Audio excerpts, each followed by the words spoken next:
Welcome to the Friendly Banter podcast. We are back with another episode. Started our episode Saturday or was it Saturday or Sunday? No, it was Saturday. Yeah, we did get it out Saturday then. It was before free agency, so a lot has changed today. But let's get into it. I'm your host, Cade Zook, here with my co-host Brandon Yoder. BO, I'm going to break us off with some of our bigger moves that have gone down. Not a whole lot of them, but there's a few. So, okay, take it away. All right. So, the biggest one in terms of, we'll say, historical significance, Klay is leaving the Warriors. That big three that's been together all these years, won all these championships, is no longer. He signed with the Mavs, 3 years, $50 million. Sign and trade technically, like 2 seconds, went back to Golden State, and then Josh Green went to Charlotte. So now Dallas is going to be looking at a starting five of Kyrie, Klay, Luka, and then PJ Washington and Derek Lively. That is scary. It's interesting that they're moving away from kind of that fifth starter being a defensive guy and Derek Jones Jr. and moving it to more of an offensive guy. But I still think that's a phenomenal fit. That team is when you make the finals and then you sign Klay Thompson, it's kind of ridiculous. I'm very excited to see what they look like this year. They also got Najee. I forgot his last name. Is it Marshall? Marshall. Yeah, okay, Marshall. I thought it was. I was going to say Najee Harris, but that's a completely different sport. Yeah, Najee Marshall. Yeah, that's going to be great for them too. That kind of replaces the Derek Jones role while just being better, in my opinion. He's a little bit stronger, so he can kind of play more physically on defense, and then on offense, still is just as good as Derek Jones, if not even a little bit better. Plus, everyone loved him down in New Orleans, so I can't see that being any different in Dallas. That Mavs team, is definitely going to be scary. I kind of expect them to have a little bit more regular season success than they did this year. But, yeah, that's going to be a very good team. Yeah, they needed shot makers, like outside of Kyrie and Luka.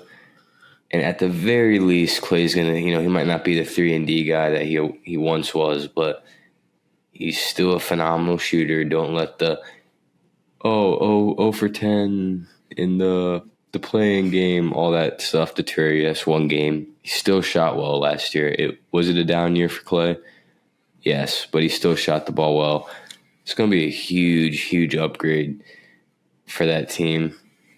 And they really desperately needed some type of consistency outside of Luka and Kyrie, and so that would definitely help quite a bit.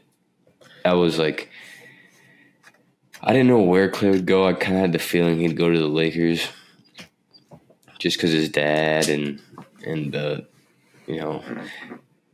his dad wasn't quiet about his desire for Klay to go to the Lakers, but I think the fit with the Mavericks is just as good, if not better, than the Lakers, and they're a better team. So makes sense for me from Klay's point of view, and yeah, that should be a good team. A team that already went to the finals, got better for sure. Absolutely. I wouldn't describe, you said they were looking for more consistency. I definitely wouldn't describe Klay as consistent, but it does. He's more consistent than Derek Jones Jr. Yeah, on the offensive end, yeah. It definitely gives them a lot more shooting. And shooting, they can actually play some defense. Obviously, Klay's not the same defender he was, but he's going to be a lot better than Tim Hardaway was. Yeah. So that gets you a lot better. I feel like it gets a lot better on offense without having to sacrifice your defense, which is big for Dallas. And after watching the finals, when we're saying bring any sort of consistency, we're talking about a guy that was an all-star level player, largely based off his shooting. That's going to bring a whole lot more consistency than what they were throwing out there. It might not be steady all the time, but you can't really get more inconsistent than what they were. So I don't see a way that move really goes bad. It's not like a whole lot of money either. So I think it was a big time score for the Mavericks to be able to pull that off and actually get better when it's especially under the new CBA, it's a lot tougher to do that. And they were able to do it. So I don't know if there's a better move that the Mavericks could have made this offseason, to be honest. Yeah. Plus, the fact that you said it wasn't a whole lot of money. 3 years, $50 million. That's like that is not hardly any money at all. So I'm very surprised that I was kind of expecting in order for Klay or even Draymond to leave the Warriors, I was expecting it to take up like a bunch of money. But $50 million is not a bunch of money in today's NBA. No. Yeah, and I was expecting like at least $30 million a year for it to pull Klay away from Golden State, but he's not even getting 20 a year. I did see some reports. I don't know if you saw the story that came out that the Warriors are kind of sick of Klay's antics, and they were just as tiring on them as Draymond's. Which I wouldn't be surprised if it definitely was tiring. I think Draymond is still obviously his antics going to be more tiring, but yeah, I could see. I get what they're saying. I could see them being ready to move on. Yeah, I think it basically came down to they were saying like he's like if you watch Klay, you'll see him like kind of pout and sulk and stuff during the games, and that's like. Just imagine kind of what goes on behind closed doors. And I'm like, yeah, that makes sense. But to be as tiring as Draymond, it's not even about Draymond at a certain point. It's like when Draymond does have an antic, it's you're dealing with the entire NBA and all the media. And it's just, at least with Klay, you could keep it behind doors. So I don't really buy that. It was as tiring as Draymond, but it gets the point across, and that's just kind of the big thing there. I could definitely see it wearing down. Yeah, I've always said, like, you know, as Cavs fans, the Warriors, especially, and not as much anymore. I kind of like Draymond and Curry and those guys now, but for a good time period there, I despised every single person on that team. I still don't like Steve Kerr. Good coach, but I do not like him. And my least favorite player, most people would have said Curry or Draymond that were Cavs fans. My least favorite player the whole time was Klay. And like Klay walked off when they blew the 3-1 lead. He walked off without, saying anything to any of the Cavs guys. Draymond was out there congratulating them. Curry was. Klay just walked off the court. Ever since then, haven't liked Klay. So when that story came out, I was like, yeah, kind of have already known this for a while now.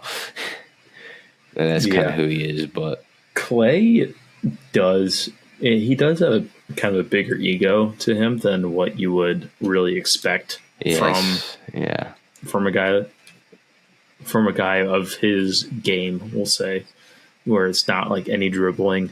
He was never the best player on the team, but still kind of has the ego of like a top player because number one, obviously, it was phenomenal. But then when you win that many championships, it definitely can get to you a little bit.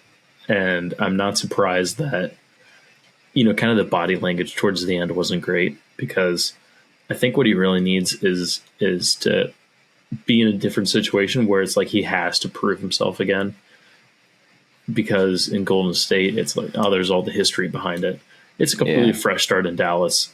Obviously, they know who Klay was back in the day, but he's going to need to kind of buy in again on, like the defense, the shot selection, the stuff like that. That's going to need to clean up for this kind of new thing with Dallas for the, his new tenure, for it to be as successful as possible.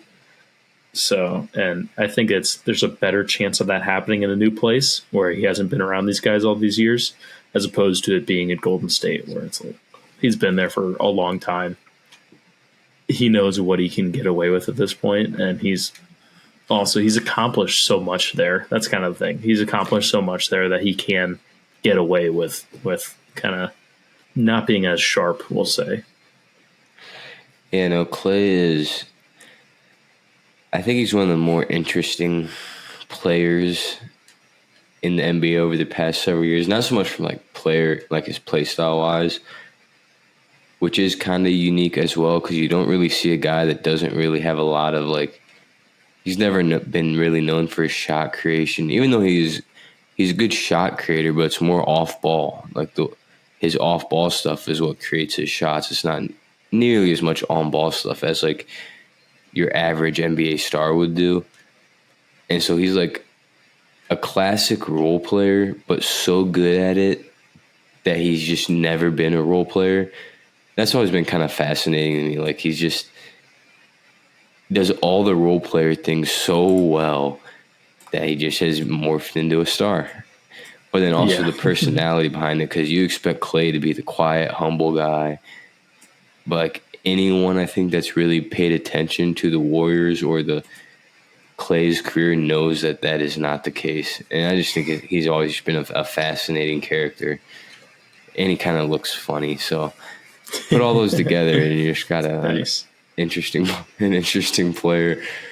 But no, I think it makes sense for all teams. Klay needed a fresh start, and he should get it with Dallas. And he's still, you're not making a complete downgrade. You're still in a winning culture. Dallas has won a lot over the past 2 decades. So, yeah, I think it makes sense for everyone involved. And Kyrie now is going to be playing with 2 out of the 4 of that Warriors team that he went against the finals. I guess only 1 year, because he decided to request a trade after the 1 year of playing that stacked team with Kevin Durant. Who's the second one? Oh, he played with KD. Oh, I thought you meant right now on Dallas. I'm like, what? Oh, no. I just mean I see what you mean now. He's slowly knocking them out. Now they just need to go get Draymond, and then him and Curry just somehow intertwine. Which would make no sense. Yes. Also, did you see Draymond claimed he was going to go to... Never mind, it was Memphis. Draymond said he was going to leave before Klay, and he even texted and called everyone, and then never ended up doing it. Really? No way. But yeah, he did say that. Yeah. I don't know if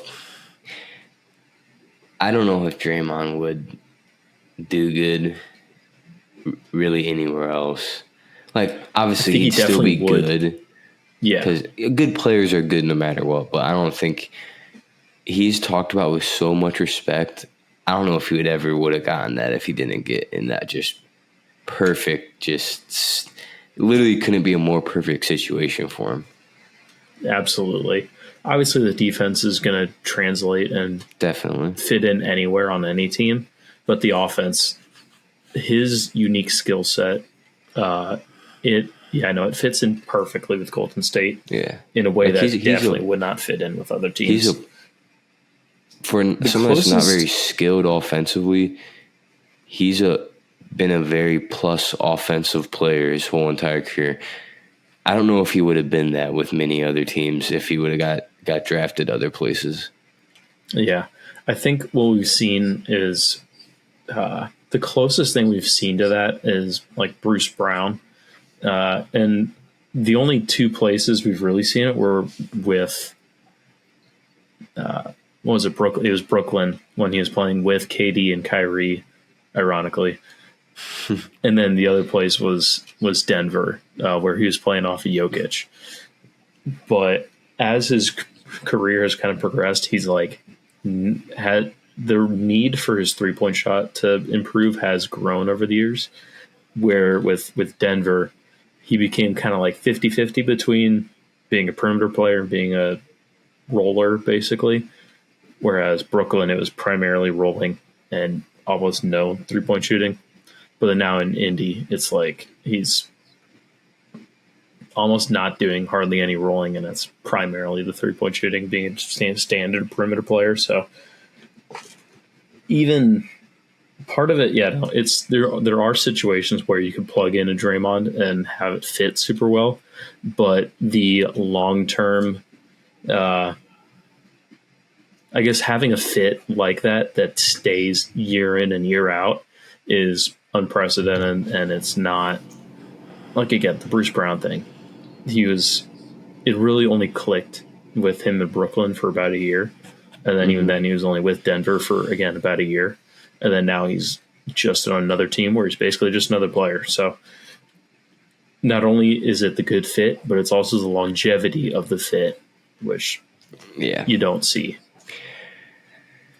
I think, like, I would really like to get into coaching, and so with that has came a lot of, like, I love watching the Warriors' offensive sets because I think the Warriors have played basketball the way basketball is supposed to be played, in that they shoot a lot of threes and they move and pass, and their off-ball offense is so good.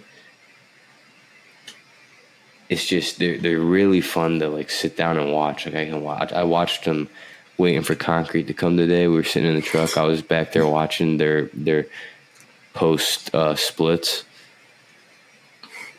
and it's like the more and more I try to look at things through, like, a coach's lens and learn different concepts that I would like to embrace with, like, my team one day, the more and more it's like my appreciation just grows for Draymond Green. And it's like, man, if your team would have a Draymond Green, it would really make life easier because he's just so good at what he does. And the Warriors use everything that he does well to an absolute, like, Draymond is well optimized there. Like, it is it's poetry in basketball. Like, it's Steve Kerr, can't stand you, but he did an absolutely phenomenal job with Draymond Green and that whole offense, and it's beautiful basketball. I don't know how many guys, like, so their post splits. I don't know. You probably looked into them too, watching film. Yeah. So yeah, they throw the ball into, like, Draymond in the kind of like lower it's end in of the post, mid but post. It's not fully on the block, but it's, like, close enough. It's extended. Obviously, it's like the extended post, basically. Yeah. There's no need to really put him, like, really in the block because you're not looking to score from that position. It's a passing hub spot. Mm-hmm. And then they'll get, like, so it'll be like Curry, top of the key. He'll kick it to his guard on the wing, or a big man on the, however they want to say it. It really doesn't matter. Positions don't really matter that much. They get it. That guy gets into Draymond and will come around and set a screen for Curry or Klay, whoever's up there. Curry comes off the screen, and it's a real quick hitting play for an easy three. But then they have, like, 80 billion different variations off of it, and every single one is just absolutely gorgeous. And I think most players could do it, variations of it, but some of the things that they have in there, you can only do because Draymond Green has the ball in his hands there, and he's so underrated. And yeah, the more you really understand the game and really watch what's going on, you can't keep the hate outside anymore. Like, you gotta more. You gotta respect them.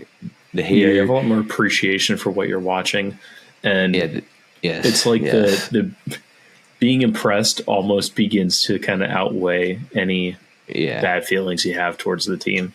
As a guy, I truly like. I like Draymond.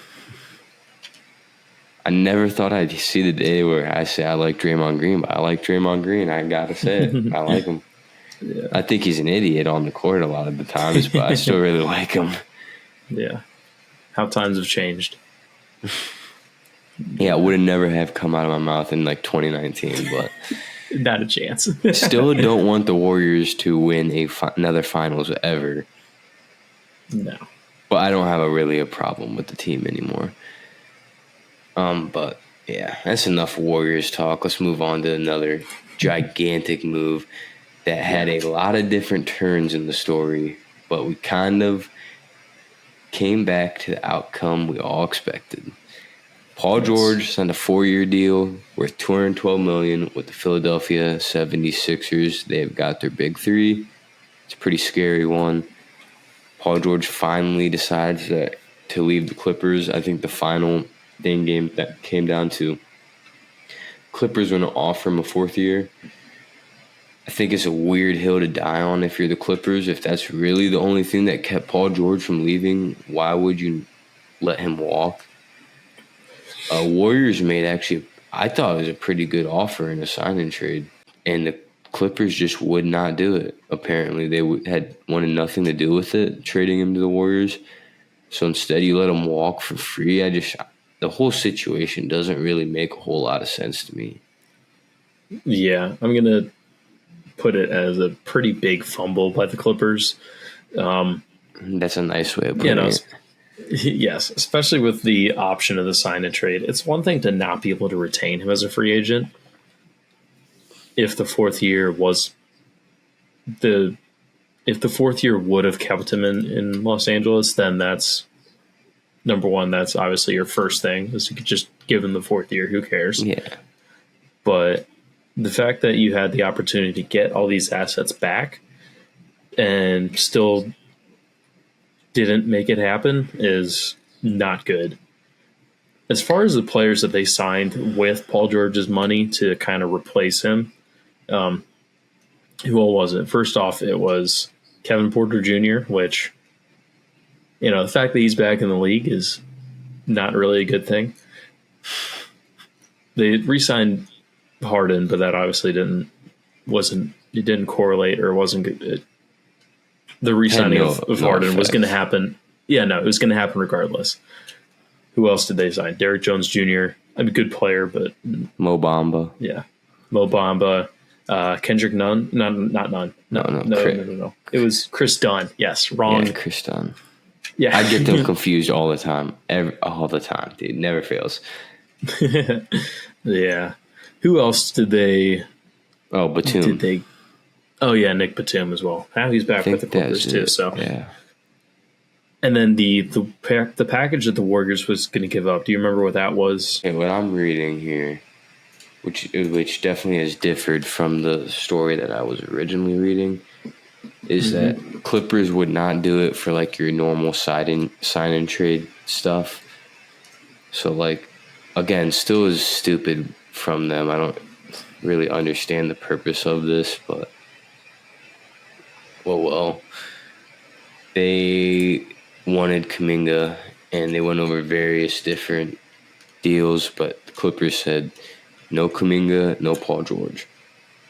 Warriors weren't willing to do it, which in my opinion is stupid from both sides. Yeah, it's not great. I don't understand why the Warriors are so in love with Kuminga. He definitely had a really good year this past year, and I do think, I think he's pretty good. I was definitely one of his diss on the player. Yeah, but at that point, when it's like the guy is holding up your trade for a star, you have to really kind of evaluate who this player is, what he's going to look like long term, how much you believe in that, and what you have around him. Look, Curry's not 32 years old. You don't have 5 more years to win the ring with Steph Curry. Yeah, you need to think about that. If I found out about that, and I'm Steph Curry, wouldn't be too happy with the front office. But Draymond was not happy. That's for sure.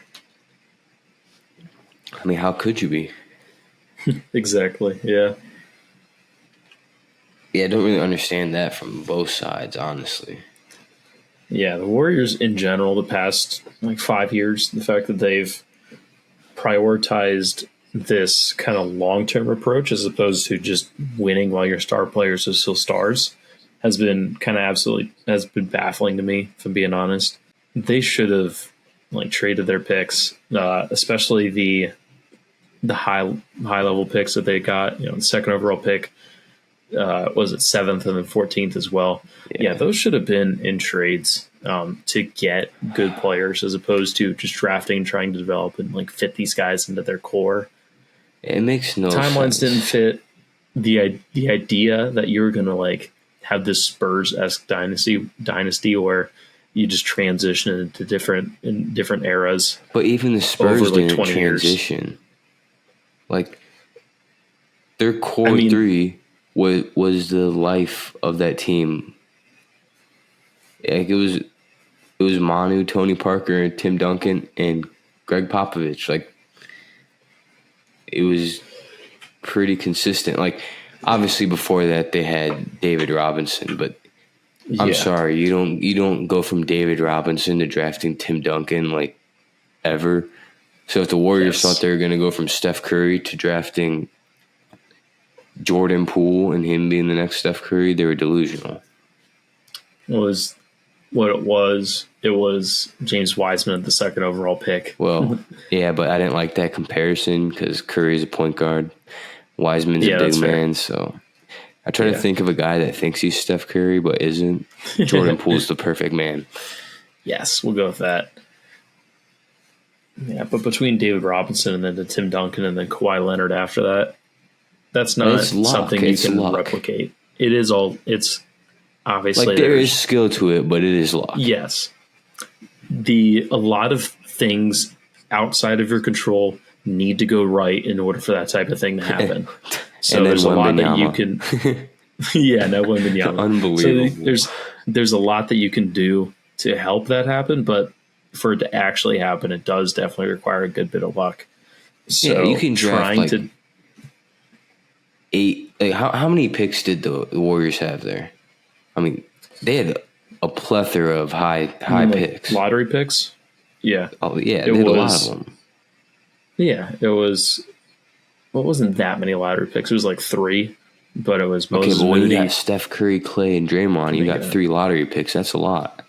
Exactly. Yeah, that's the whole point. 3 lottery picks it's definitely a lot. Like for a team of that caliber, where you're looking at making trades and stuff like that. Like you get 3 first rounders and you package it for who's the guy that went for something similar to 3 first rounders? First one that comes to mind is DeJounte Murray, but I'm going to say no because the picks weren't super high level. Yeah. Who would have been, let's say around that time, around like the 2019, 2020? So they got like Jimmy Butler from Philadelphia. Jimmy, when he left Philly, it was kind of weird. It was a sign and trade. So Miami only sent back Josh Richardson, but also Jimmy chose Miami. So it's kind of a weird. Yeah. It's definitely something weird to kind of look back in hindsight, like evaluating other possibilities. It's tough. Yeah. Anyway, that's not the point. The point is you got 3 lottery picks. You can get somebody with that stuff.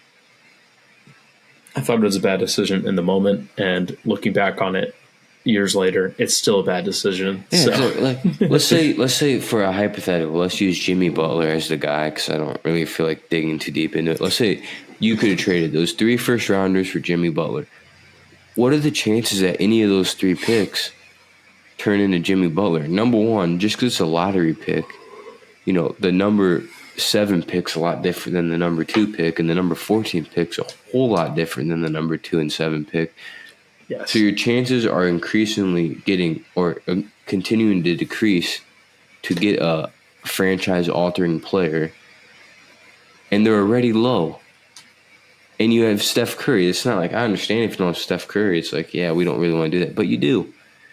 And you decided to sit there and do nothing. It's one of the most baffling, like the youth fusion is stupid. Absolutely stupid from the Warriors. Yeah.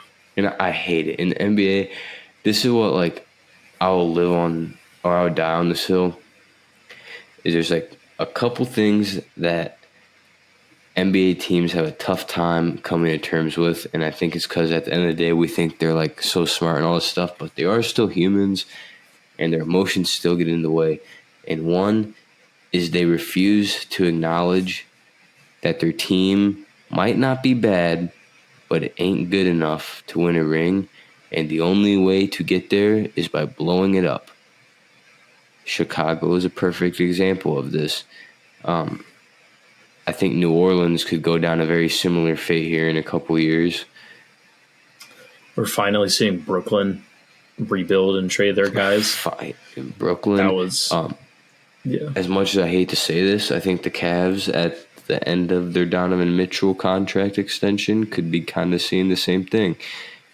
And I love Donovan Mitchell, and he's fun to watch, which is why I wanted to extend him, just to watch like fun basketball for my home team. But in the grand scheme of things, like, you're not gonna win it all with that team. Like, there's just these few guys in the NBA that you can really, like, obviously things can happen, but that you feel really good about your chances of winning a title with. And if you don't got one of them, makes it really, really, really, really hard. And most teams don't got it, and they don't want to come to terms. The Kings, they're going to run into the same thing. They're going to be hovering around the sixth to play-in range about every year, but they're never going to be good enough to get over the hump. They never will. Mm-hmm. But that's these a good teams are basketball so team, scared. but there's no... Yeah, it's Exactly. a good basketball team, but there's no upward trajectory to it. And the ceiling on it is not high enough to Miami's true been having contender. the same problem. I will say Miami, I give them credit, though. They tried to... They acknowledged it and tried to get better. But, like, at this point, it's over for you guys. Like, move on. But they just... teams just refuse to do it. And it makes... I say it baffles me, but I do also understand my job's not on the line. So I do see why they don't. And then there's just Chicago. It's the most obvious example of it, and that one's just absolutely indefensible. Like, that's horrible. Zach LaVine's making like $40 million a year, like, till 2027. Yeah, they're trying to attach him with a first-round pick to him just to move off that contract, and still no one's biting on it. That's incredible. That's one of the worst contracts. Yeah. I never was a Zach LaVine guy. He had a year where I really liked him at that point. No, he was a good player, 100%. But yeah, like, again, it's like that thing I'm talking about where you gotta, like, okay, well, there's a max in the NBA on contracts. So you're going to have guys making the max that deserve to be making way more than the max. And then you're going to have guys that are still worth the max. But are they really max level players when you look at the opportunity cost? No. But they still get paid. And it's like you're using that money on this guy, which handicaps you and makes it to where you're never going to be able to compete for a championship. And Zach LaVine's a perfect example of that. DeMar DeRozan. DeMar DeRozan is a fantastic player. Amazing player. Deserving of the max, but you paid DeMar DeRozan the max, you're going to struggle to ever win consistently with him, and look at his entire career. He's been on some good teams. Like, it's just... It's a hard pill to swallow for a lot of people. Yeah. What was my other one? That was a tangent right there. That was an absolute tangent. We went from Paul George. I was spitting. You were, yes. But we went from Paul George to the Sixers to talking about the Warriors trade and the lack thereof, essentially, and then with the whole trajectory of the Warriors, and we went to ranting on DeMar DeRozan and Zach LaVine. So that was something for sure. Well, anyhow, every episode has to have Bulls hate. Come on. Yes. Anyhow, Paul George to the Sixers. That's like a phenomenal fit. We have talked about it before, so I won't go too deep into that in particular. But we've talked about it a lot. Yes, that's outstanding. That's kind of exactly what they needed. So I'm happy they got it, but at the same time, that does create another true contender in the East, which is not something I want to deal with. No. But for the sake of enjoying basketball, glad it happened. I just want the Celtics to get knocked off. If it's not us, then let it be Philly. Yeah. But I'm trying to think of my second point there. That's going to drive me nuts. What were we even talking about? I already went through the whole thing. That's Paul George to I the got Sixers. it. The second thing is that people, and these are very overlap a lot with the NFL. So I've definitely studied the NFL the most since like COVID year because I kind of got out of the NBA for a little bit. Now definitely involved in the NBA more, but a constant thing that NFL teams do is they trick themselves on their young players because they don't want to give up and say we messed up or they're not good enough, but we invested this high draft capital. We can't cut our ties, which the Warriors have cut ties like with Wiseman. So it's not, completely on them. And not to say Kuminga is a waste of draft capital because he hasn't been that. He's been a good player. Yep. But there has to come a time where you got to stop looking at it with delusion. Like, okay, Curry retires, Draymond retires, Klay's gone. Okay, Moses Moody and Jonathan Kuminga are leading our team now. They have a lot of potential. They're a building block. Okay, but what is Jonathan Kuminga's potential? Is his potential good enough to lead a team to the NBA Finals? No. So therefore, is it worth it, or is it worth maximizing the unbelievable opportunity you've had to have Steph Curry on your team this long? Like, Steph Curry is LeBron James. They don't come around every day. So you have to maximize your opportunities when they're there. And that's one thing I'll give David Griffin and the Cavs credit for. When LeBron came back his second stint, that was all they focused on. It's like, yeah, we might only have LeBron 2, 3, 4, 5, 6, 7 years. We're never going to get another LeBron James, so we're going to try every single year to put the best team on the floor for that year alone to win. We don't care about 8 years from now. It's the way it should be done. I know it destroys teams for a little bit, but I would take a 4-year rebuilding process and at least saying I gave it my all with LeBron James for 4 years. Absolutely, yeah. But that's enough ranting. Contavious Caldwell-Pope also signed a deal with the Orlando Magic, 3 years, $66 million. He got more per year than Klay Thompson. I was about to say the same thing. That's kind of hilarious. He is definitely going to be a good fit in Orlando, but at the same time, I'm not sure it's exactly what Orlando was looking for. It's kind of funny. Gary Harris was their kind of starting two guard, and KCP once again has taken his job. Gary Harris was starting two guard in Denver. Push me up, Gary. Yeah, starting two guard in Denver, and then KCP steals his job over there. And then now he comes to Orlando and steals his job there too. So that's kind of funny. And he still re-signed. He was actually a free agent. Yeah, so at least now they get to play together as opposed to playing in the same spot, but not at the same time. It's the defensive backcourt. I guess that defense in general is going to be ridiculous. But having a defensive backcourt of KCP and Jalen Suggs is... It's going to be good. Very scary. Re-signed Jonathan Isaac to a very friendly 5-year deal. Oh, how much money was that? I don't know how much it was. It was a good bit, but if he's able to actually stay healthy, when you get to that 3rd, 4th, 5th year, you're going to be looking at it. It's like, wow, we're paying Jonathan Isaac. It's going to be like the Jarrett Allen contract. Okay. Where at the beginning people are like, "Oh my, what are they doing?" And then you get to the end, it feels like a little bit. Yeah. Now Jarrett Allen's contract's one of the best in the NBA. Yeah, but I feel like it's almost, as far as like the contract or the backcourt, the defense there, it almost feels like the kind of the second coming of the Alonzo and Alex Caruso backcourt, and I mean that in a good way because they. For that first half season, Chicago managed to have a top 5 defense or something like that.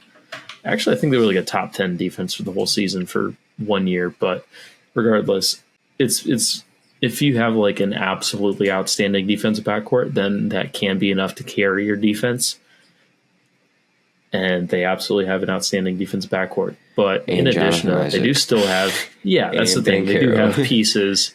Yeah, they have pieces in addition to that. They have Isaac, Guga Batadze, and Wendell Carter at center, and then Banchero and Wagner aren't like the best defenders ever, but they're big, they're athletic, they can hold they their can switch. own.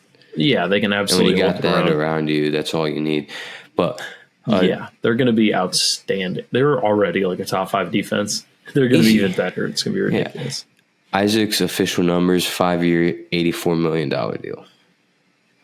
That's good value. I like that. Yeah, that's what I mean. It's like if he stays healthy, you're going to be looking back on that, and it's kind of risky in a way, but even if he's not like healthy all the time, as long as you can get 60 games out of him, that's still going to be pretty good value. And he's still going to just dominate when he's out there. 2+ years, exactly. He was. Yeah, as long as you don't have like super long-term injuries, you'll be all right. Yeah. So once again, Orlando doing good things. They're going to be a tough out in the playoffs. Yes. Next move, Chris Paul. That was like right when free agency opened, within the first couple hours, wasn't it? Yeah, pretty much, because Golden State released him like right at the beginning, and it did not take long for him to sign with San Antonio. Yep, that's another fantastic fit. It is. Yeah, that's an absolutely fantastic fit. Obviously, Chris Paul, Wemby. It's going to be beautiful. They were already like a good team when Wemby got to share the floor with Trey Jones. So, like, it was about +5 was their net rating when those two were on the floor together. And Trey Jones was like their only real like point guard on that team. Mm-hmm. So the fact that they managed to get CP3, it's number one, they're going to have good point guard play for 48 minutes a game, which is huge. And again, it's Chris Paul and Victor Wembanyama. Is there like a better fit that was available to them? I don't think so. Trey was kind of off the table. You weren't finding another like really good point guard this offseason. So getting Chris Paul is definitely gonna be big. I don't think they're gonna make playoffs. I don't want to jump the gun on that, but I do think they're actually gonna be. Yeah, the West is stacked, but I do think San Antonio is gonna be a competitive team this year, which is big. Yeah. Yes. Maybe they can, find a way to get a play-in spot, but even that'll be tough. But they should definitely be a lot better, and it should really help kind of see. I think it will give like the Spurs as an organization insight on kind of how to utilize Wemby for the future, because last year was probably not the best indication on that, because it was kind of a mess when it came to playmakers. Yeah, obviously they have a pretty good idea of kind of what to do with Wemby on offense, but being able to actually see it in action, they're going to be able to figure out what exactly is working, where to kind of tweak it to make it better, what they want to target for like future acquisitions, whether that is through trade or through draft, something like that. It's just going to give them so much more clarity and more knowledge that it's going to be outstanding. Plus, it's going to develop good habits for everyone, so that's good. So even with Chris Paul being 1 million years old and it being only a 1-year deal, the benefits of this that's wild. The benefits of this are absolutely going to extend past just this year. Overall, fantastic signing. Yeah, and they just drafted Castle out of UConn. And so now you got, something they were missing was that established voice in the locker room that's been there, done it, other than going to the finals. But that's been Popovich, other than winning the finals, that has been Popovich. But Popovich is as a coach, washed. When you get to a certain, Pop is a little bit washed. Plus, again, 1 million years old, but he's like 2 million years old. If Chris Paul, if Chris Paul's 1 million, he's even bigger number than that. Yeah. So at a certain point, now we are, like, just throughout sports in general, we are seeing a trend more towards kind of younger coaches taking over, where I guess they don't even have to be like that young, but like just not elderly, like past retirement age of like a normal job.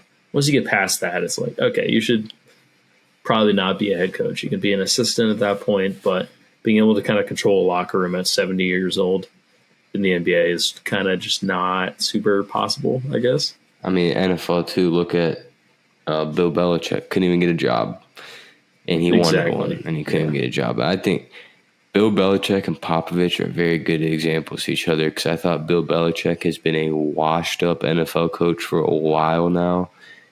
Not to mention the GM stuff, horrible there. And I think Popovich is not what he used to be. Yeah, no, they're legends, 100% legends. Absolutely, but it is a little bit of a case study, we'll say, as to the longevity of coaching and the fact that it does have an expiration date and it does have a point where the league can pass you by. And yeah, most people don't understand that there are, in any league, but most people don't understand that there are. Exactly. Yes, another very good example. Coaches do have their own trajectory that most people don't realize, because, you know, they don't actually have like physical traits that are going to affect how they do things. So it's definitely very different to what most sports fans are used to kind of monitoring and evaluating. But there are certainly points where a coach he was still amazing at one point, but now he's not as good anymore. So it's hard to continue to adapt. I mean, how many times does your league shift in a 20-year radius? Like, sure, the game might only adapt in a couple major ways, but you have those major ways that, a lot of times these guys have already went through at least one of those phases. Now you got to do it again. Your players are a lot of times growing up in a whole different generation. Like 20 years, you get to your 20th year, your rookies grew up in a whole different time period. Like, that's a big time difference. And it's just, the older they get, and like common stereotypes, like the old stubborn guy, but like, there's truth to it. The older they get, the more stubborn they get. It's going to be even tougher to objectively look at your coaching style and be like, yeah, this is where the game has changed. I need to adapt in this way to make my coaching style more effective. It gets tough. And you've done something that way for so long, and you've been really successful at it. It gets tough. Absolutely. But yeah, we've seen it time and time again now in every sport.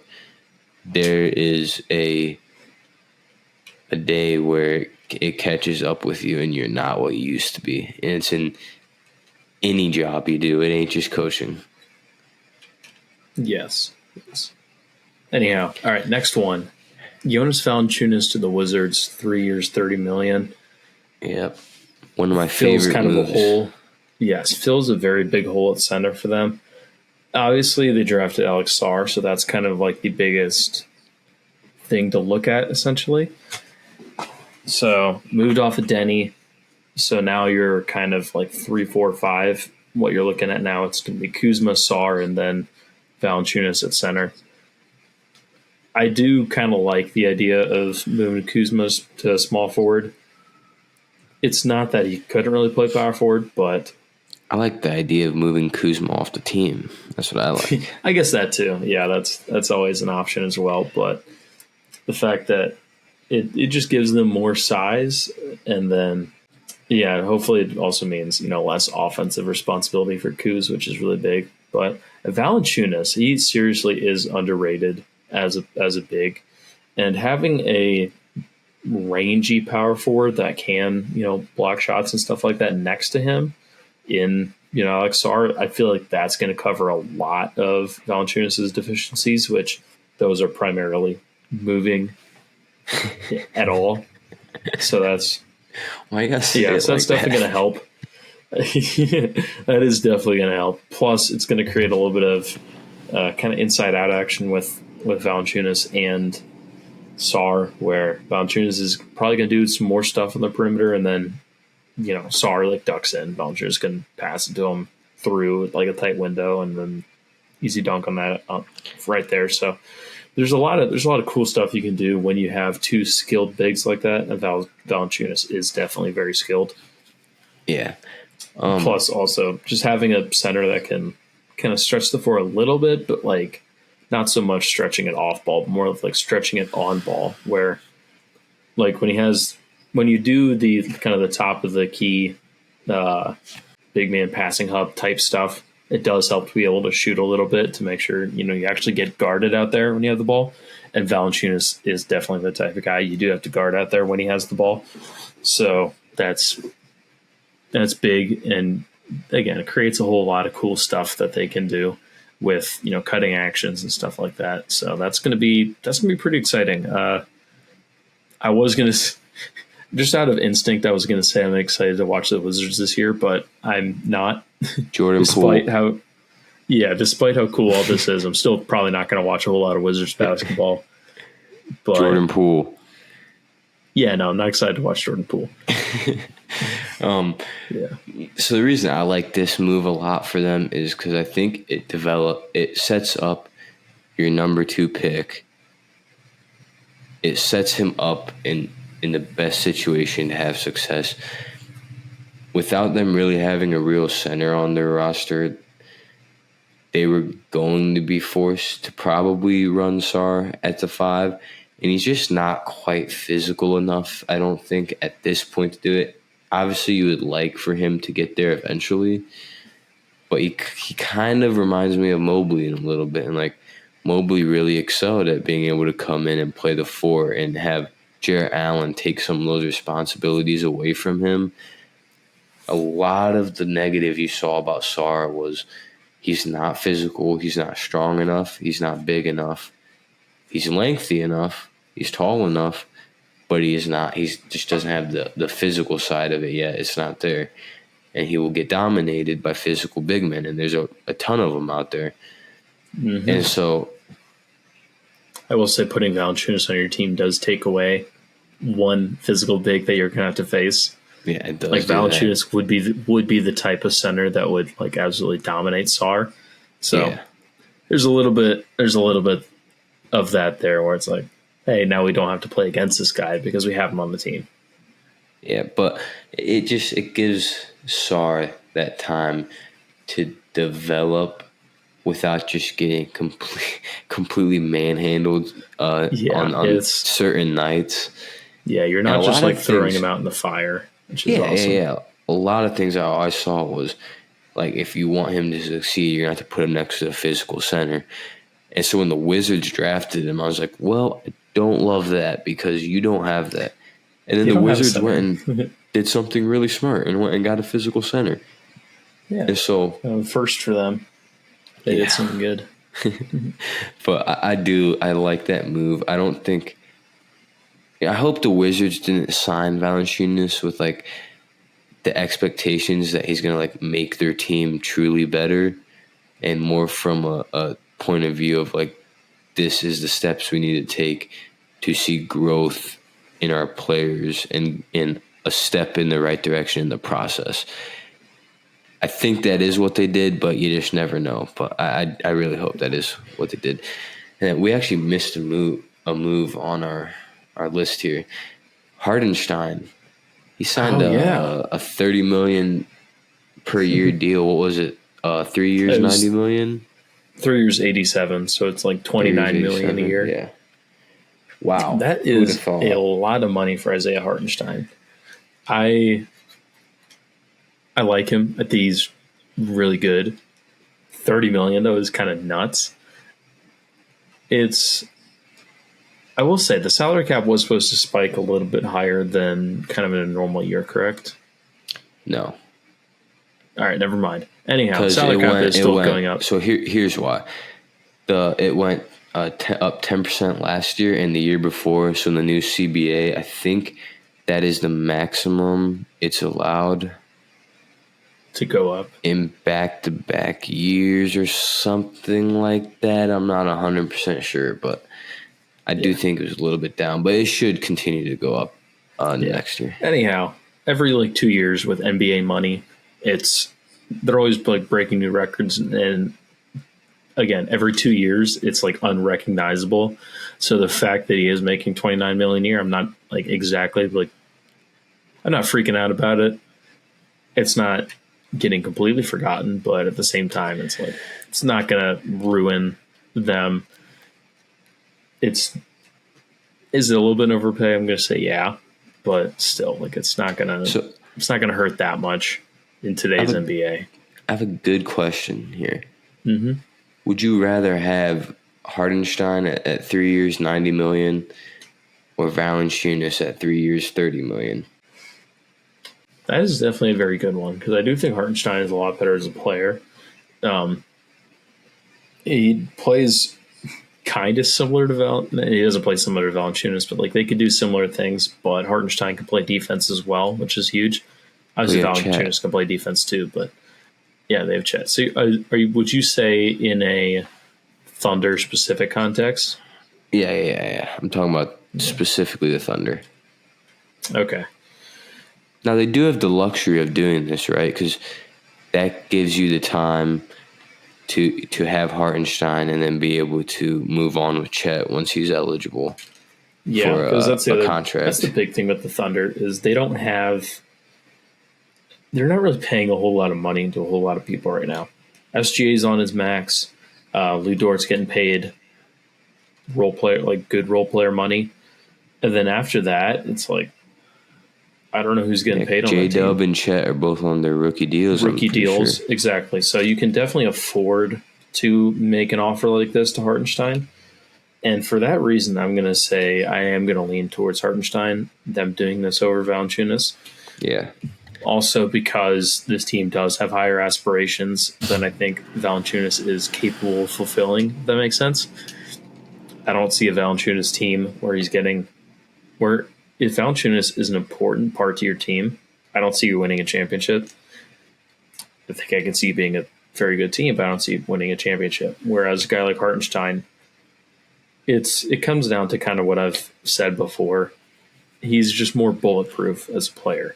And those are the type of players you need when you're looking to win a championship. So for that reason, I would say the investment is worth it. I would still go Hartenstein at $29 million a year over Valanciunas at $10 million a year. Yeah, for that reason, because it does give you a better chance to win a championship, despite costing 3 times more money and not being that different as players. Yeah, I agree with you. I think the biggest thing that I got to get used to, again, as an NFL guy first, from all these years, it is just a wake-up call to see Hartenstein making $30 million a year. That is, not anymore, but 3 years ago, that would have been, top wide receiver money. Someone just posted this, today or yesterday or something. Jason Tatum got extended for 5 years, $314 million, I want to say. 314, 315, something like that. And someone compared it to Bryce Harper's contract that he got from Philadelphia, which was $313 million, I believe. The thing is, it was over 13 years as opposed to just 5 for Tatum. So we thought baseball money was going insane a few years ago. A little more than a few years ago, but we thought baseball money was going insane. But NBA money is just something else. Patrick Mahomes broke the internet when he signed his $50 million a year deal, which was a bargain, by the way. But absolutely, people thought that was unheard of. This is ridiculous. Again, Zach LaVine is making $40+ million this year. Bradley Beal is going to out-earn Mahomes in a year or something like that. It's absurd. Yeah. It's really absurd. My kind of guess as to why that is just because it's a smaller league. in terms of the amount of players that are out there. Yeah. Baseball, there's so many more players. NFL, there's so many more players because you have 100% true. 50-man rosters, 52, whatever in football. Baseball, it's a little smaller, 26, but then you have all of the minor leagues and stuff like that. But you just have more guys that are actually out there on the floor at a time than you do in basketball. So the absolute top of the top in basketball is going to get a higher share of the top of the top in other leagues, if that makes sense. Not to mention the fact that it's just a lot more stable. Yeah. If I'm an owner, I'm going to be quicker to give out. If I have a same caliber player on both leagues, I'd be quicker to give out the bigger deal to my basketball player than my football player, because I feel like that is a more secure investment. Because how many times will you see an NFL player who's still in his 20s just drop off the face of the earth? Like, it's just a way different animal. Exactly. Baseball is relatively similar. You do still get the longevity in baseball, but there's definitely the opportunity to just fall off a cliff. Baseball is weird for that. It makes no sense. It is. Literally makes no sense. It's definitely pretty weird. Yeah. Like a guy just like tears the cover off of baseball, and then the next 5 years of his career just completely forgets how to hit, and then just randomly just starts becoming a beast. Like, what other sport? Makes no sense to me. Yeah, no, baseball definitely has the most like star out of nowhere and then star disappearing. It's ridiculous. Yeah. Well, I guess football has the most for sure, but baseball is kind of second in that. Whereas Football, basketball, things are a lot more steady. Has the most like stars falling off. Baseball, they just flat out disappear. That's and fair. Then they come back, and then they disappear again, and then they come back, and then they disappear again, and they just never make them. I don't know. Maybe it's because baseball is so mechanics orientated, and they are constantly changing their mechanics. Like, you will see a guy change up his swing like 7 times during his major league career. Like, you don't see NBA players change their shot form 7 times. I mean, there's probably is some, but it's not very common. Yeah, you see a lot more in baseball than other sports, I'd say. Yeah, it's definitely something. Anyhow, yes, because of that and because of the consistency of the NBA, you're okay with making a deal to Hartenstein or something like that. That does definitely give them. I do still like the idea of OKC going 5 out for their kind of standard offense, but the fact that now they have another option in Hartenstein where they can, bolster their rebounding, they can actually get a paint player in there. Yeah. It definitely, just gives them more options, which again is going to be big in the playoffs. The Cavs have started a trend. 2 bigs. 2 bigs. They didn't start it per se. I know. There was another team. What team? What team started it? Was it Milwaukee with Brook and Giannis? I don't consider Giannis really a big. I think he's definitely a big, but at the same time, I thought there was a team that ran 2 bigs that didn't work. There was a team that had just before the Cavs had ran a 2 big lineup, and it didn't work. And then when we did it, I was like, why are we doing this? And we actually succeeded with it. Oh, you're talking about the team? LA. Anthony Davis and Dwight Howard. No, I'm talking about like they tried to build their roster around 2 bigs. Ooh, not 100% sure. Oh, dude, who was it? Yeah. Anyhow, Memphis definitely did the 2 bigs, but it worked for them. Zebo and no, I'm saying JJJ. Yeah, Jaren Jackson. Yeah. I don't know. I have a tough time considering like Valanciunas and JJJ is like, I don't know. I feel like that is a good point, but I don't know. I think the big thing was just having a second rim protector. That's more of the where you see the benefit and like why it works and stuff like that. Being able to have 2 rim protectors where you can get one of them out in space where all of a sudden they're no longer a threat at the rim. But then at that point, then you still have the other one that can swing over weak side and then actually, block shots and contest stuff at the rim. So having two of them, it makes it so they can kind of cover each other. So it just works, and that's how you get top defenses nowadays. Is typically by having two bigs. Unless you're like some Boston. Good news to share with the people. Ooh. We've been talking about it for a while now, but I'm going to let you take it away because... Oh, yes. Donovan Mitchell is extending 3 years, $50 million, 50.3. Third year is a player option. So it's definitely shorter term than most people are expecting. Everyone's kind of expecting standard like 4 years, $200 million. But this does make a lot of sense considering after the second year of the extension, Donovan will be a 10-year vet. And then from there, he's eligible to make a whole bunch more money. So it does make a lot of sense that he kind of goes with a slightly shorter extension in order to be able to make more money on the next contract.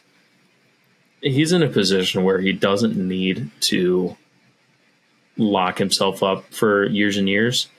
It's kind of better for him at this point. It's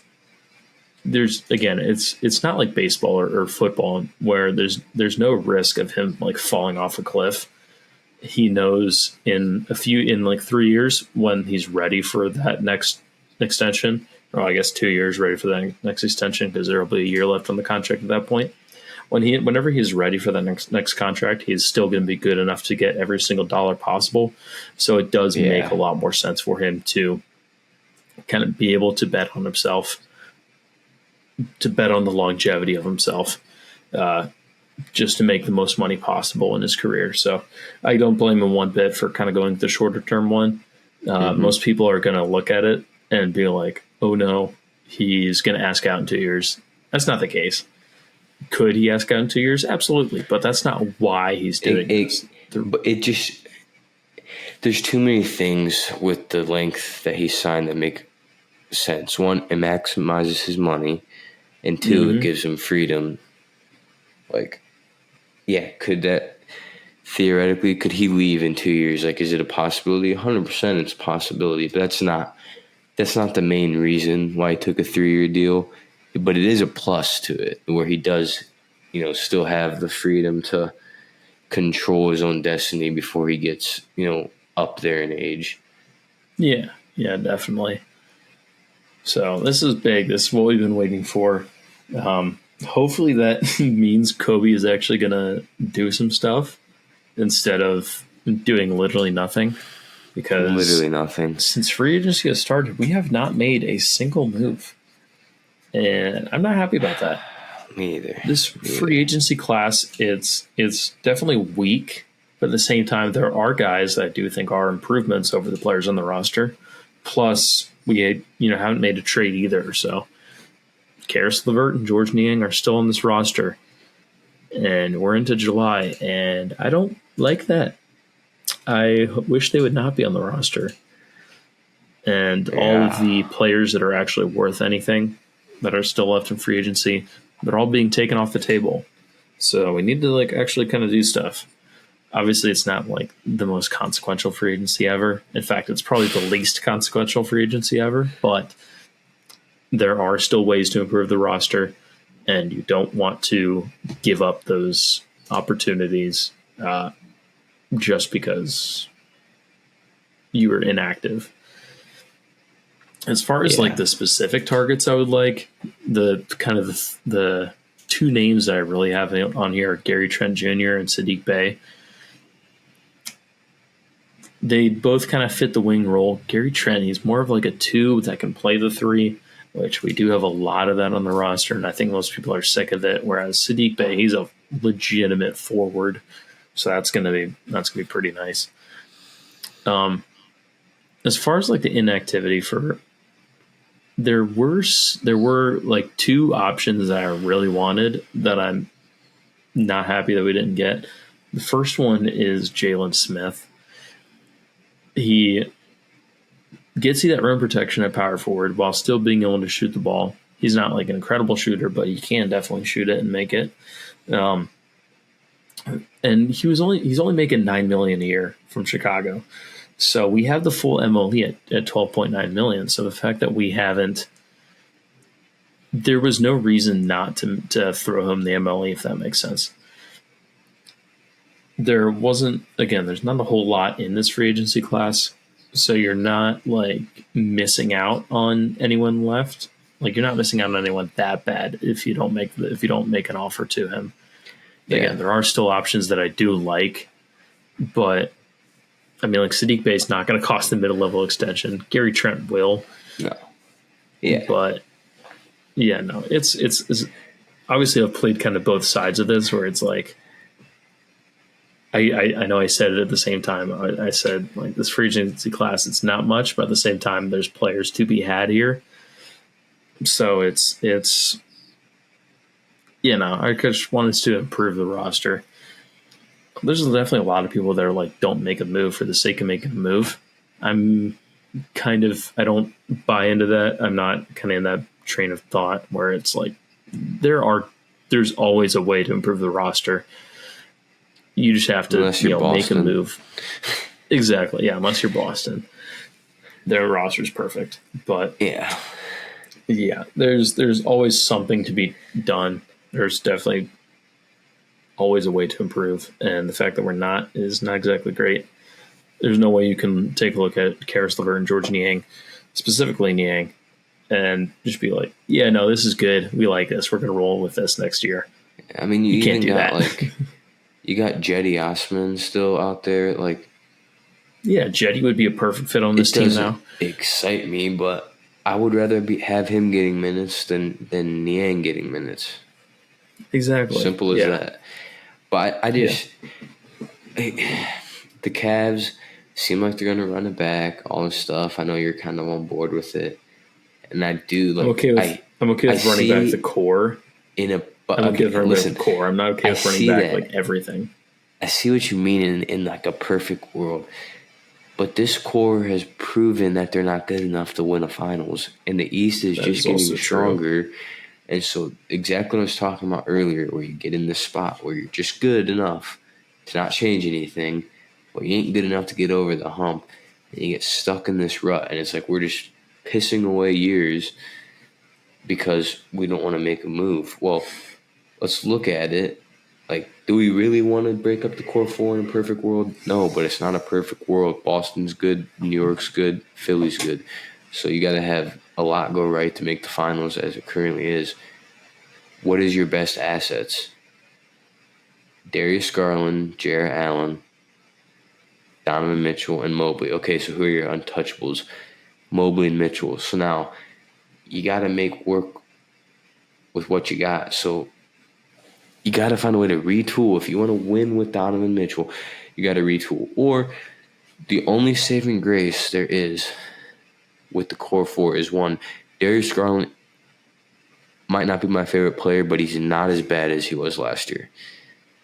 He's a better player than that. And two, the way you will win a finals is if Evan Mobley becomes the best player on your basketball team. Or at least on the level of Donovan Mitchell. Because two Donovan Mitchells on one team, that can win a finals.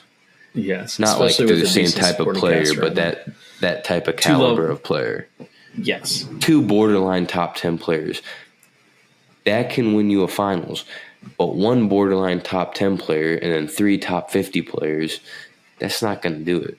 And so this is the year you find out. If Mobley doesn't turn into that this year, or you don't see a lot of big steps, at least towards that direction, then at that point, I think I'm okay with moving on from all three other than Donovan and completely reshaping the roster, because you can't just sit in complacency.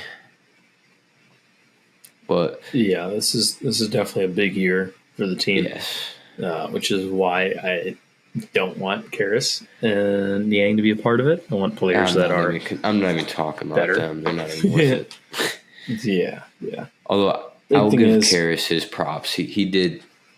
I think he showed a lot of growth with us, but it's just not enough to keep him. He's definitely better as a player now than what he was, but at the same time, still, we could probably use that money elsewhere. Yes, definitely. But I guess we can finish her off. This lasted a lot longer than kind of what we were expecting. Yeah, no, we said barely would get 40 minutes, and then we just let it loose and just started talking. I think this podcast has gone really, really well. Yes. We'll finish off on the best, couple of the best. We had a whole list of the best free agents. I think the only guys worth really talking about are the top three. Yes. So your top three free agents are DeMar DeRozan, Miles Bridges, and Buddy Hield. Buddy Hield looks like he's probably going to be off the board here soon, going to Golden State as kind of like the Klay replacement. Yeah, exactly. That's going to be interesting. Should be fun. I like the thought process behind it. Yeah. I think he could probably have a career year there, honestly. With how they run their offense, playing with Curry, I could see it.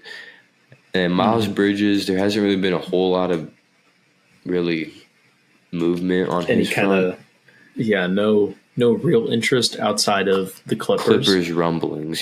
Clippers, so that'd be wild. Go get KPJ. They have Josh Primo as well, who's had his own off the court issues, and then there you get Miles Bridges as well. So, like, do they want any women to be in the arena at all? Because I don't think that's going to happen. I'll say interesting marketing strategy from a guy that is definitely looking to market his team a lot, in Steve Ballmer. So I'm a big promoter of separate the performer from the act from the performer, or whatever you want to say. Like, if you can play ball good, then that's what I care about in terms of I'm not inviting Miles Bridges to my home for dinner, just like I'm not going to invite most NBA players because a lot of them don't have morals that I would personally share. But I don't know if I'd be okay with my team bringing on Miles Bridges because, one, the second time getting in trouble, that's when I'm like, okay, it's kind of becoming hard to separate you from your off-court stuff. And two, what makes me think that you're not going to do it again. Exactly. Yeah, it's just not someone I'm going to back the Brinks up for you, just for you to go be stupid again in 6 months. Yeah. If you're going to hold all of your morals when building any sports team, you're going to have a lot of trouble building out a full roster even. But there's a certain point where it's unacceptable. And I think he's past that for sure. So I'm definitely okay with him not being a part of the Cavs or anything. It's just kind of funny that the Clippers are just throwing all of that aside. Where it's we'll sign anyone. KPJ, Bridges. I don't know if Primo got proven innocent or something. I don't remember exactly what happened. KPJ's came out that there is some honestly, I don't remember going on, but I can't really remember either. Yeah, I thought maybe that's part of our fault for not. Yeah, maybe that's part of our fault for not fully going into it. I just haven't cared enough about Kevin Porter Jr. or his basketball game to even care. No. He threw freaking food at. Who did he throw food at? Don't tell me you're thinking of J.R. Smith. Oh, it was J.R. Smith. Okay, no, hold up. Funny story. Okay. At work on Tuesday, I think, they were talking about who's Kevin Porter Jr.? Because I said, the Clippers just signed Kevin Porter Jr.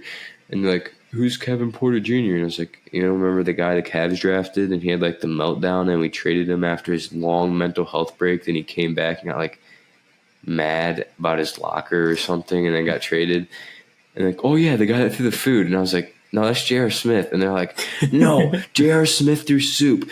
Kevin Porter Jr. threw the food. And I was like, oh, really? Oh, I didn't realize that. I thought that was just J.R. Smith the whole time. They freaking gaslit me into thinking I was wrong the whole time. That's hilarious. I knew it was JR, dude. Did you look it up at all? Did Kevin Porter No, I play just food like, too? oh, okay, yeah, Let's makes see. sense. I guess I was wrong. I didn't really pay attention to Kevin Porter Jr. era of the Cavs. That kind of makes me mad. There's a lot going on there. Anyhow, yeah. Last one is DeMar DeRozan. Literally no movement at all. Yeah, there's no rumors about it, like, at all. Which I'm not exactly surprised at this point. It's kind of the Russell Westbrook trajectory where they're not good without the ball because they can't shoot, and also neither are like that good of defenders. But DeMar is still good at basketball. I think the ideal kind of role for him would be kind of a 6-man role where he still can kind of be the lead guy out there, while your team not solely relying on him. Yeah. As far as where exactly that fits in throughout the league, I don't fully know. I don't know. Yeah, I don't know which team it would fit best with. Just running lists of names off in my head, and I'm not seeing any that are clicking right now. He's one of those guys where someone that at this point he's a lot better than Russ though. Yeah, I do think he's a lot better than Russ, but absolutely, it's just kind of it's the same issues that you can run into. It is because it's hard to fit. It's hard to fit DeMar onto a team as like a complimentary guy because he doesn't really do any complimentary things. Exactly. And so you kind of need him to be the big dog, but no team that's winning anything is going to want DeMar DeRozan to be the big dog. Like, exactly. Yeah, that's kind of why I said like the 6-man role, because that lets him be the big dog as much as possible. It's just a matter of if he wants it. Exactly. And I can definitely see DeMar accepting like a 6-man role, like accepting the mid-level exception from a team. I just don't know exactly which team that is right now, but I think if DeMar, I think it can happen. I think if he's willing to accept the 6-man role, I kind of would feel like he'll go to the Lakers. That could definitely work. Just he's from California. Yeah. I could definitely see that happening. I have felt like DeRozan was like, if the Lakers inevitably don't get anybody that they want, which, okay, we're at that point, that he could be the guy. What if I don't know. What if he goes to the Clippers to be the Paul George replacement? If the Clippers do that, then Kawhi needs to request a trade to Cleveland. Yes. We'll give him Darius Garland for Kawhi Leonard. Love it. And we'll just bench you, Kawhi. If we get the 7th seed, we get the 7th seed. We'll just play in the playoffs. Sure, you still might only play 4 games, but hey, that's 4 games better than no Kawhi Leonard, you know? Exactly, yeah. Well. All right, man. I think we covered our bases. That was actually a lot more information to unpack than I thought looking at our little mini script. But I thought it went pretty well. I'd say so too. Got to dive in pretty deep to a lot of different kind of topics. Saturday. The Saturday podcast is officially going to be the Kenny Atkinson podcast. Depending how long we think that'll take, I mean, we'll definitely cover some other topics because I think it's a pretty safe bet to assume some more dominoes will fall. At least, there's not a lot, but probably a couple more will fall before something's going to happen. Saturday. Yeah, still be something to talk about. Then depending on how long Kenny Atkinson takes, we could also do a little breakdown maybe of like your JB Bickerstaff and JJ Redick's going to be kind of hard because there's nothing really out there on him. And Budenholzer, everyone already knows. So, I mean, really, actually, everyone knows JB Bickerstaff too. Trash offense, good defense. So, yes. Yeah, really, it'll just be Kenny Atkinson, and we'll fill the space. But it might be so in-depth that it just takes the whole time. Who knows? Mm-hmm. But I think that is all we got for tonight, it's a fun episode. It's 11:56, so I guess this would be like a Thursday episode on July 4th. But I looked at the clock at the same time as you. Thanks for tuning in. Please give us a review on wherever you listen to your podcast at. Helps a lot. We appreciate that. It's probably the biggest thing you guys can do to help us, other than, not really, that is. And sharing the show helps a lot too, telling your friends. It all helps. Following the podcast, downloading it, anything you can do to show support helps. Follow our socials, Friendly Banter 2 on X, and then it's the Friendly Banter Pod on TikTok and Instagram, and Friendly Banter Podcast on YouTube. I have daily content for the most part going out on all of them, other than maybe X. But we'll keep it coming and keep bringing it out. It's fun to record these and just talk basketball. So we'll keep bringing them. Got anything to say, BY? Any closing remarks? I don't think so. Just have a good 4th of July weekend. Yep. Enjoy the 4th of July weekend festivities, and hopefully you guys all have Friday off too. Unlike BY. I have Friday off, but BY has to work, so. Lovely. But thank you guys for listening, and enjoy your holiday.